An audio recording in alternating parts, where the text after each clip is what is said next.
Imagina una habitación llena de oro hasta donde un hombre pudiera alzar la mano. Esa fue la promesa de Atahualpa, el último emperador inca. Se calcula que hoy valdría más de 10.000 millones de dólares. Pero la historia que nos contaron, la de un simple rescate que salió mal, es solo la mitad de la verdad. La otra mitad nos lleva a una ciudad perdida y a una conspiración que cruza el océano. Noviembre de 1532. Francisco Pizarro y apenas 168 hombres llegan al corazón del imperio más rico de América. Lo que sucedió después cambiaría el mundo para siempre. Atahualpa, el emperador de los incas, fue capturado en una emboscada que duró menos de una hora. Para recuperar su libertad, ofreció algo que parecía imposible, llenar una habitación de oro de 7 metros de largo por 5 de ancho, hasta donde él pudiera alcanzar con su brazo extendido. Los españoles aceptaron, creyendo que era una promesa vacía. Pero no lo era. Durante meses, caravanas enteras de llamas cargadas con oro llegaron desde todos los rincones del imperio. Templos fueron despojados, palacios vaciados, estatuas enteras fundidas. Los cronistas españoles documentaron meticulosamente cada onza. Hablamos de más de 6 toneladas de oro puro, sin contar la plata y las piedras preciosas. Era, literalmente, el rescate más grande de la historia. Sin embargo, aquí está el misterio que ha obsesionado a historiadores y cazatesoros durante 5 siglos, gran parte de ese oro nunca llegó a España. Los registros del puerto de Sevilla no coinciden con las cantidades documentadas en Perú. ¿Dónde está esa diferencia? ¿Qué pasó con toneladas de oro que simplemente se desvanecieron? Durante 500 años, hemos asumido que se perdió en naufragios o fue robado por piratas. Pero nuevas investigaciones, documentos recientemente descubiertos y tecnología moderna están revelando algo mucho más fascinante. El oro de los incas no desapareció por accidente. Fue escondido, transformado y protegido de maneras que desafían nuestra comprensión de la historia.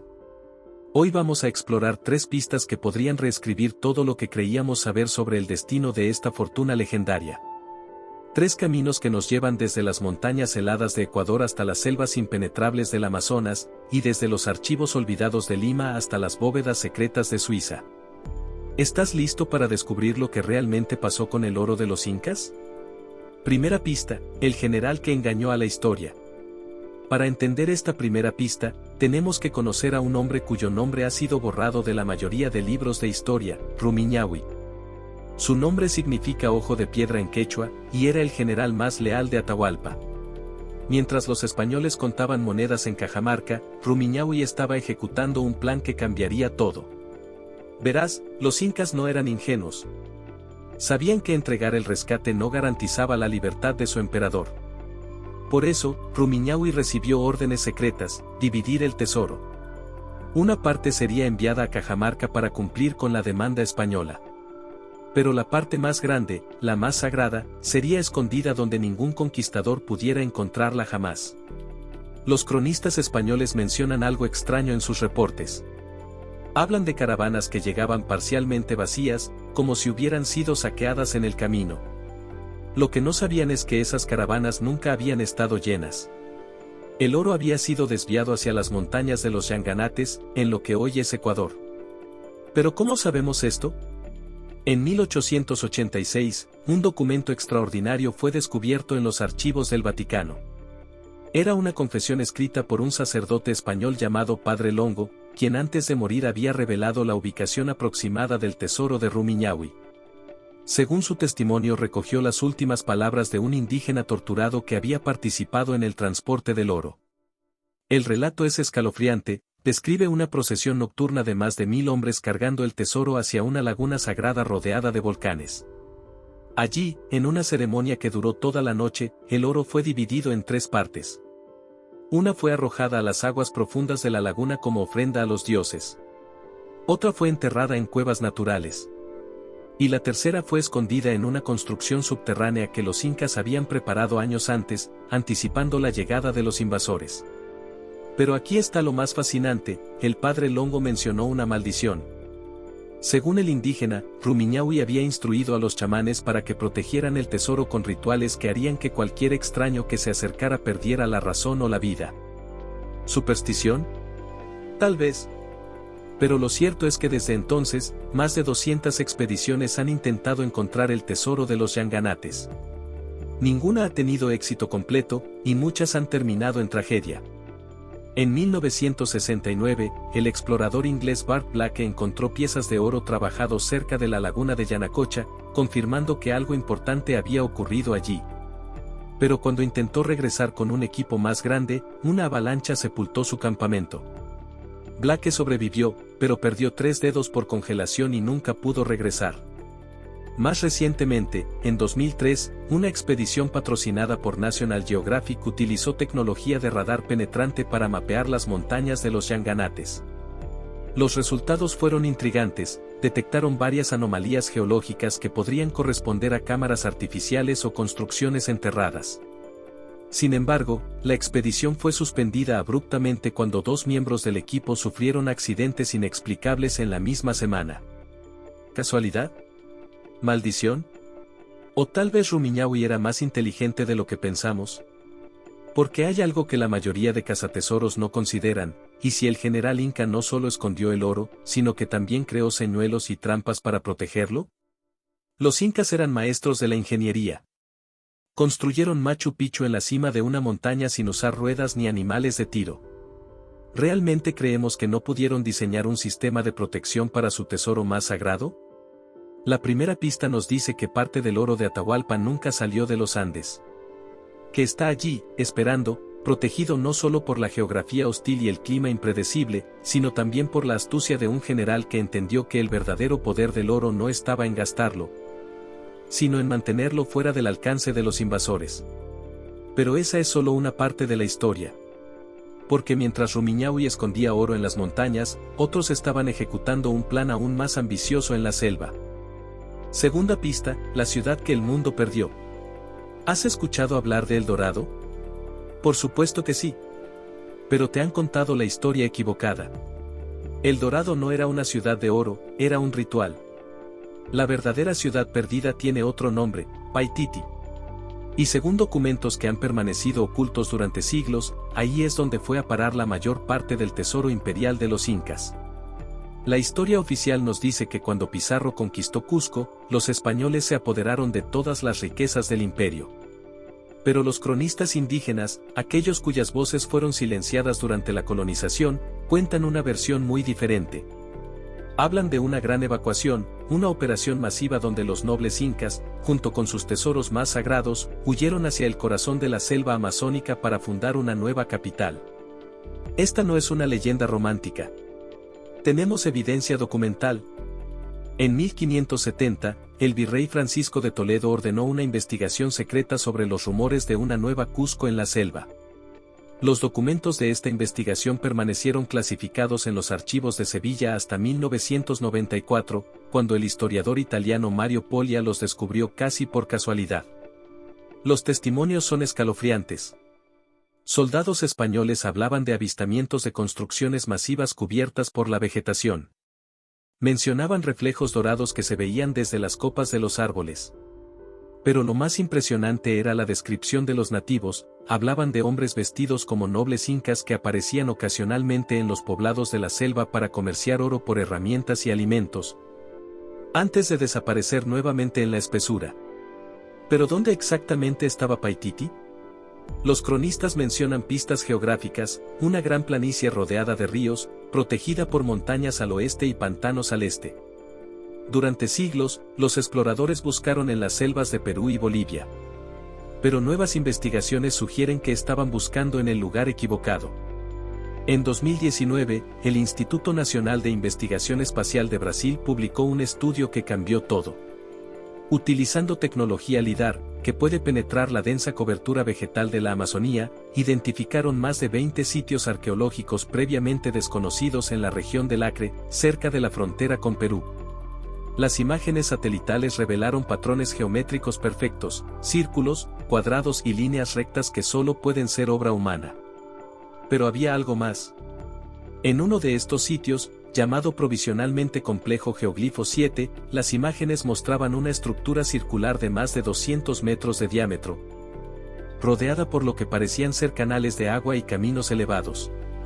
La disposición era idéntica a las descripciones de Paititi encontradas en las crónicas del siglo XVI. El arqueólogo brasileño Marcus Vinicius, quien lideró la expedición terrestre al sitio, hizo un descubrimiento extraordinario. Bajo 3 metros de sedimento y vegetación, encontraron piedras trabajadas con la precisión característica de la arquitectura inca. Pero no era cualquier construcción, las piedras tenían canales tallados, diseñados específicamente para drenar y ocultar el brillo del metal precioso. Más fascinante aún, encontraron evidencia de ocupación prolongada que databa del siglo XVI hasta bien entrado el XVII. Fragmentos de cerámica mezclaban estilos incas tradicionales con influencias locales amazónicas. Era como si dos culturas hubieran fusionado para crear algo completamente nuevo. Pero aquí está lo que realmente te va a sorprender. El análisis químico del suelo reveló concentraciones anómalas de oro en niveles microscópicos, distribuidas de manera uniforme por todo el sitio. Como si durante décadas, tal vez siglos, grandes cantidades de oro hubieran sido trabajadas, pulidas y almacenadas en ese lugar. Los pueblos indígenas locales, los Asáninca, tienen tradiciones orales que hablan de los hombres dorados que llegaron del oeste hace 500 años. Según sus leyendas, estos hombres construyeron una gran ciudad en la selva y vivieron allí durante muchas generaciones, protegiendo tesoros que brillaban como el sol. Pero un día, simplemente desaparecieron, llevándose sus riquezas hacia el lugar donde nace el agua. ¿Qué significa el lugar donde nace el agua? Según los lingüistas que han estudiado las tradiciones asáninca, se refiere a las cabeceras de los ríos, las zonas montañosas donde nacen los afluentes del Amazonas. Esto sugiere que los últimos habitantes de Paititi no simplemente desaparecieron, se movieron nuevamente, tal vez llevando el tesoro hacia ubicaciones aún más remotas. En 2023, una expedición conjunta de la Universidad de Sao Paulo y el Instituto Smithsonian utilizó drones equipados con sensores magnetométricos para mapear anomalías metálicas en la región. Los resultados fueron extraordinarios, detectaron al menos 15 sitios con concentraciones metálicas significativas, todos conectados por lo que parecía ser una red de caminos elevados, similar a los que construían los incas en los Andes. Pero cuando intentaron acceder a los sitios más prometedores, se encontraron con un obstáculo inesperado: los pueblos indígenas locales se negaron rotundamente a permitir excavaciones. No por hostilidad, sino por respeto a lo que ellos llaman los guardianes dormidos. Según sus creencias, molestar estos sitios traería calamidades no solo a los invasores, sino a toda la región. La segunda pista nos dice que Paititi no era un mito. Era real, estaba habitada y probablemente albergó una cantidad significativa del tesoro imperial inca durante décadas o incluso siglos. Pero como todo lo relacionado con el oro de los incas, cuando estás a punto de encontrarlo, se transforma y se mueve hacia el siguiente misterio. Porque mientras algunos tesoros fueron escondidos en montañas y selvas, la parte más inteligente y más moderna de esta historia ocurrió en lugares que nunca esperarías. Tercera pista: el oro que se volvió invisible. Esta tercera pista va a cambiar completamente tu perspectiva sobre el oro de los incas. Porque ¿qué pasaría si te dijera que una parte significativa de ese tesoro nunca se escondió físicamente, sino que se transformó en algo mucho más poderoso y duradero? ¿Qué tal si el oro de Atahualpa se convirtió en el primer caso documentado de lavado de dinero internacional de la historia? Para entender esta teoría, tenemos que hablar de un personaje que muy pocos conocen: Gaspar de Espinosa. Era el tesorero real de Panamá, el hombre encargado de supervisar que todo el oro saqueado en América llegara íntegro a las arcas españolas.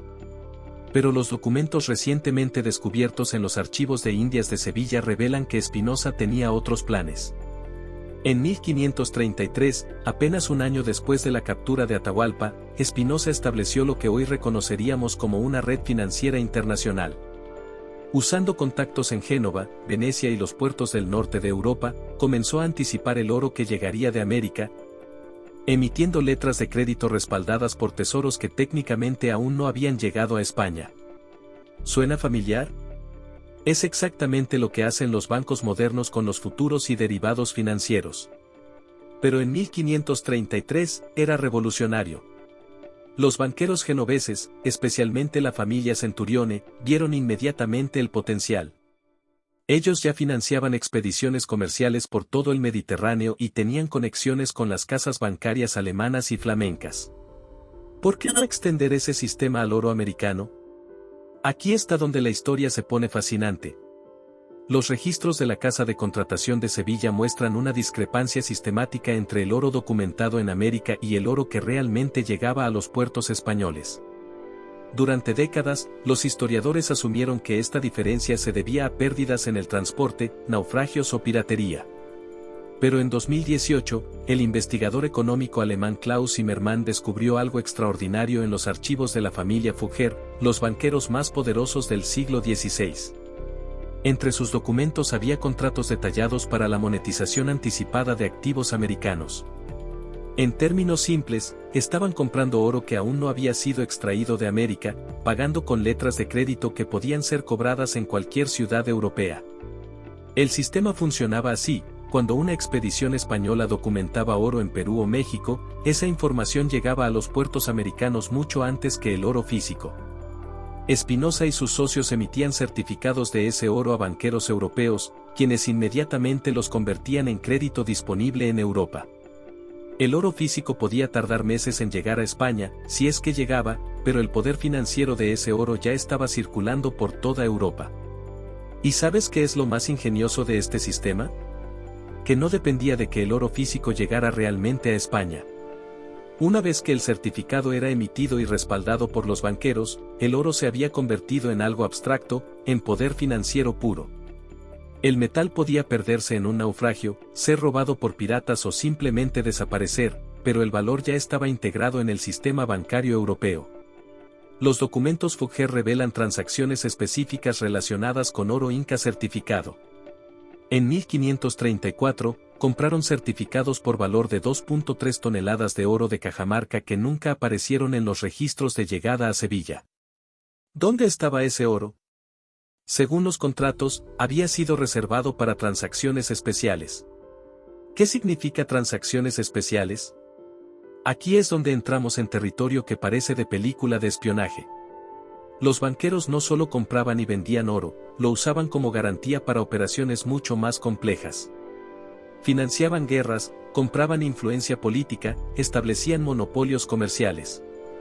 El oro de los incas se había convertido en la base de un sistema de poder que trascendía fronteras y gobiernos. En los archivos de la familia Medici, descubiertos en una restauración de 2019, aparecen referencias a depósitos andinos que fueron utilizados para financiar la construcción de palacios, el patrocinio de artistas del Renacimiento y hasta el financiamiento de expediciones comerciales al Oriente. El oro de Atahualpa no estaba brillando en las arcas reales españolas, estaba fluyendo discretamente por las venas del sistema financiero europeo. Pero aquí está la parte más sorprendente de esta historia: el sistema nunca se detuvo. Evolucionó. En 2021, la investigadora suiza María Adelstein publicó un estudio revolucionario después de obtener acceso limitado a los archivos históricos del Banco de Suiza. Lo que encontró era la continuación directa de aquellos contratos del siglo XVI. Familias bancarias que habían participado en la monetización del oro americano habían pasado esos activos de generación en generación, reinvirtiéndolos y transformándolos, pero manteniendo siempre la conexión con su origen. Adelstein rastreó lo que ella llamó linajes financieros que se remontaban directamente a contratos de oro americano del siglo XVI. Algunos de estos linajes todavía existían en forma de fideicomisos y fundaciones europeas cuyo capital original podía rastrearse hasta certificados de oro emitidos en Panamá 500 años atrás. ¿Esto qué significa en términos prácticos?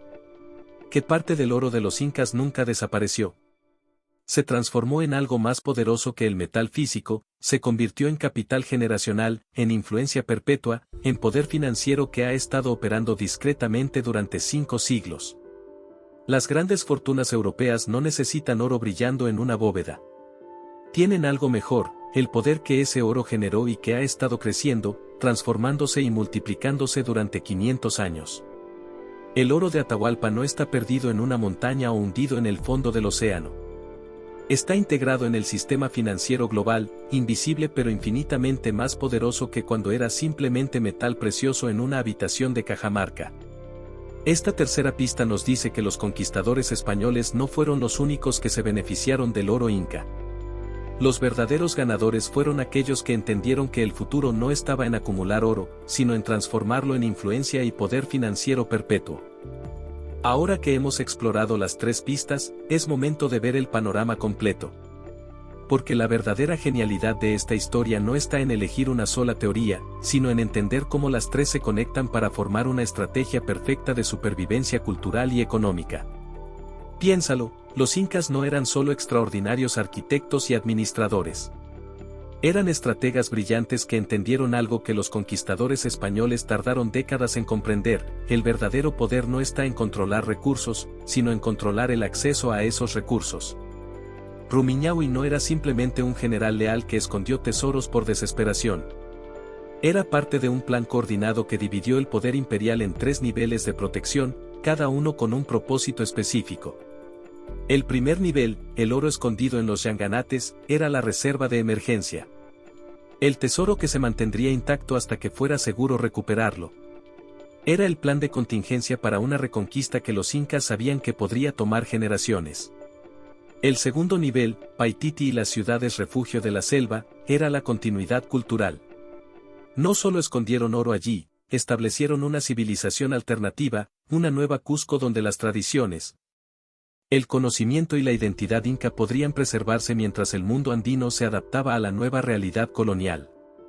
Pero el tercer nivel era el más sofisticado, la infiltración del sistema económico europeo.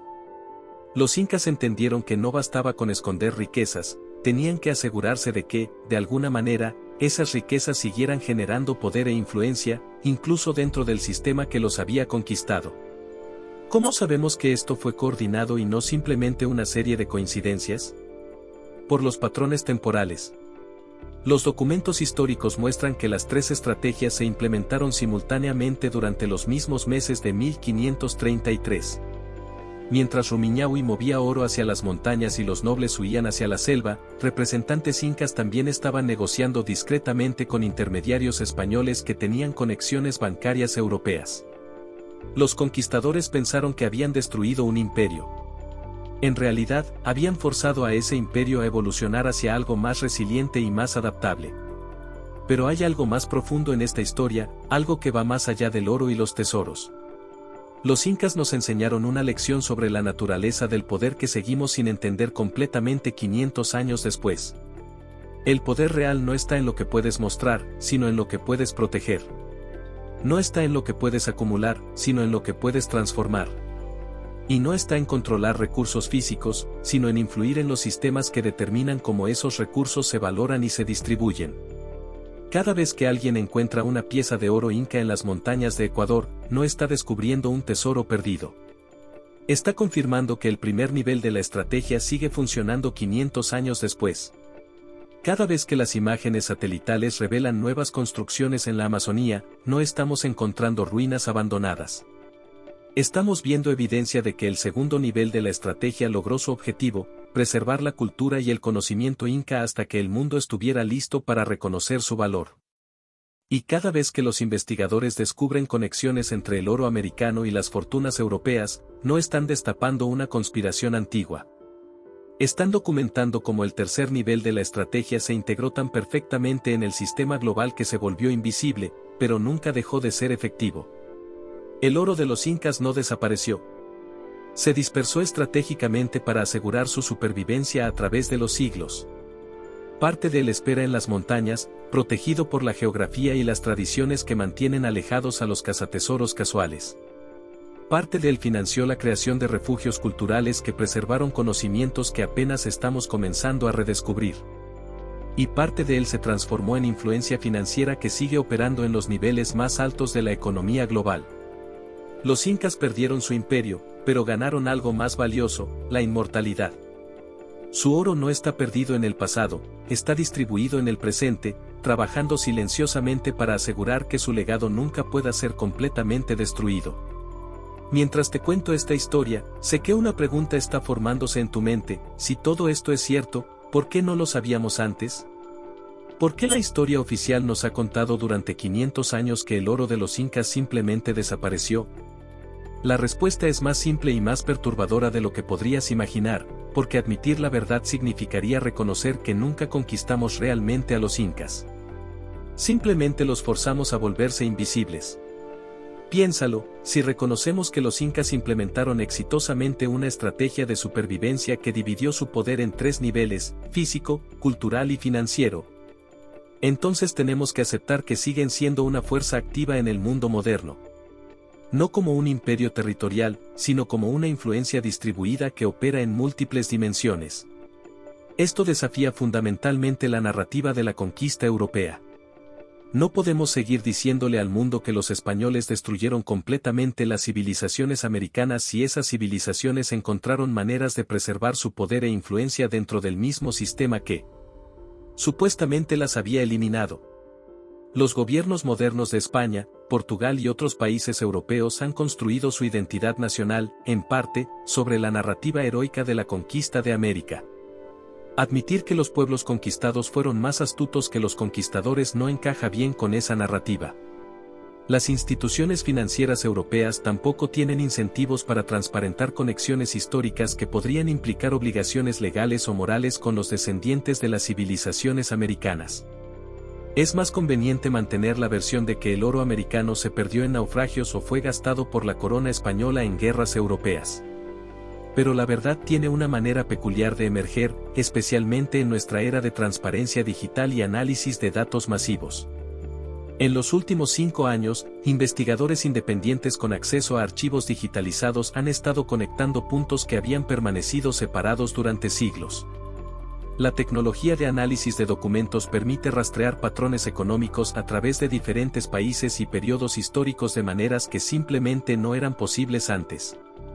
Las imágenes satelitales de alta resolución están revelando sitios arqueológicos que confirman tradiciones orales que los académicos habían descartado como leyendas. Los análisis químicos del suelo pueden detectar evidencia de actividad metalúrgica antigua con una precisión que habría sido ciencia ficción hace apenas una década. Y los sistemas de análisis financiero modernos pueden rastrear linajes de capital a través de instituciones y periodos de tiempo que revelan conexiones históricas que habían permanecido ocultas en la complejidad de los sistemas bancarios europeos. La pregunta ya no es si estas conexiones existen. La pregunta es qué vamos a hacer con esta información ahora que la tenemos. Porque aquí está lo que realmente importa, el oro de los incas no es solo una historia sobre tesoros perdidos. Es una lección magistral sobre resiliencia, adaptabilidad y supervivencia cultural. Es la demostración de que el verdadero poder no se destruye, se transforma. En un mundo donde las crisis económicas, los cambios climáticos y las disrupciones tecnológicas están forzando a todas las sociedades a reinventarse constantemente, tal vez es momento de estudiar más seriamente las estrategias que permitieron a una civilización no solo sobrevivir a su aparente destrucción, sino infiltrarse exitosamente en el sistema que la había conquistado. Los incas nos enseñaron que cuando no puedes resistir un cambio, puedes dirigirlo. Cuando no puedes mantener el control visible, puedes ejercer influencia invisible. Y cuando no puedes preservar una estructura, puedes dispersar su esencia de maneras que garanticen su supervivencia a través de los siglos. Esas no son solo lecciones sobre el pasado. Son estrategias para el futuro. Pero hay algo más que necesitas saber antes de que terminemos esta historia. Algo que podría cambiar tu perspectiva no solo sobre el oro de los incas, sino sobre la naturaleza misma de los misterios históricos. ¿Qué pasaría si te dijera que esta historia nunca ha sido realmente sobre el oro? ¿Qué tal si el oro siempre fue solo el señuelo, la distracción brillante que mantiene nuestra atención enfocada en lo material mientras ignoramos lo que realmente importaba? Los incas eran una civilización que construyó un imperio sin ruedas, sin escritura alfabética y sin herramientas de hierro. Pero tenían algo que nosotros apenas estamos comenzando a entender, un sistema de organización social, económica y política que era extraordinariamente resiliente y adaptable. El verdadero tesoro de los incas no era el oro en las habitaciones de Cajamarca. Era el conocimiento que les permitió crear una sociedad que funcionaba eficientemente desde las costas del Pacífico hasta las selvas del Amazonas, que integraba docenas de culturas diferentes y que administraba recursos naturales de manera sustentable durante siglos. Cuando Rumiñahui escondió oro en las montañas, no estaba solo preservando metal precioso. Estaba preservando tiempo. Tiempo para que las futuras generaciones redescubrieran y revaloraran el conocimiento andino que los conquistadores habían intentado destruir. Cuando los nobles establecieron Paititi en la selva, no estaban solo creando un refugio para tesoros. Estaban creando un laboratorio cultural donde las tradiciones incas podrían evolucionar, adaptarse e integrarse con el conocimiento amazónico para crear algo completamente nuevo. Y cuando infiltraron el sistema financiero europeo, no estaban solo lavando dinero. Estaban sembrando las semillas de una influencia que crecería durante siglos, asegurándose de que el poder andino nunca fuera completamente eliminado del sistema global, sino que se integrara en él de maneras que serían imposibles de detectar hasta que tuviéramos las herramientas analíticas para hacerlo. El oro era importante, sí. Pero era solo el vehículo. El verdadero tesoro era la estrategia. Hoy, cuando vemos comunidades indígenas en los Andes que han preservado técnicas agrícolas que pueden alimentar al mundo en tiempos de cambio climático, estamos viendo el primer nivel de la estrategia inca en acción. Conocimiento que se mantuvo escondido en las montañas hasta que el mundo estuviera listo para reconocer su valor. Cuando descubrimos que los pueblos amazónicos han desarrollado sistemas de manejo forestal que pueden salvar ecosistemas enteros, estamos viendo el segundo nivel de la estrategia. Conocimiento que evolucionó y se perfeccionó en los refugios de la selva, integrando tradiciones andinas con sabiduría amazónica. Y cuando investigadores modernos descubren que algunas de las soluciones más innovadoras para problemas contemporáneos se basan en principios organizacionales que se remontan a las civilizaciones andinas, estamos viendo el tercer nivel de la estrategia. Influencia que se integró tan profundamente en el sistema global que se volvió parte de él, influyendo en su desarrollo desde adentro. Los incas no perdieron. Simplemente jugaron un juego más largo del que los conquistadores podían imaginar. Pero aquí está la verdad más sorprendente de todas, tú ya sabías esta historia. Tal vez no conscientemente, pero la conocías. Porque esta historia se ha estado contando durante 500 años, no en libros de historia, sino en los patrones mismos de cómo el mundo funciona. Cada vez que una pequeña comunidad encuentra maneras de preservar su identidad mientras se adapta a cambios masivos, está usando la estrategia inca. Cada vez que una cultura aparentemente derrotada termina influyendo profundamente en la cultura que la conquistó, está aplicando los principios que guiaron a Rumiñahui, Paititi y los banqueros andinos.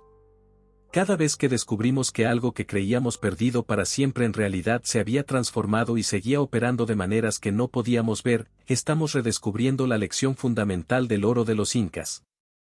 Nada realmente desaparece, solo cambia de forma.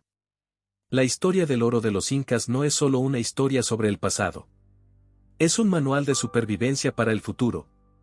Es la demostración de que el verdadero poder no está en resistir el cambio, sino en dirigirlo. No está en mantener el control, sino en ejercer influencia.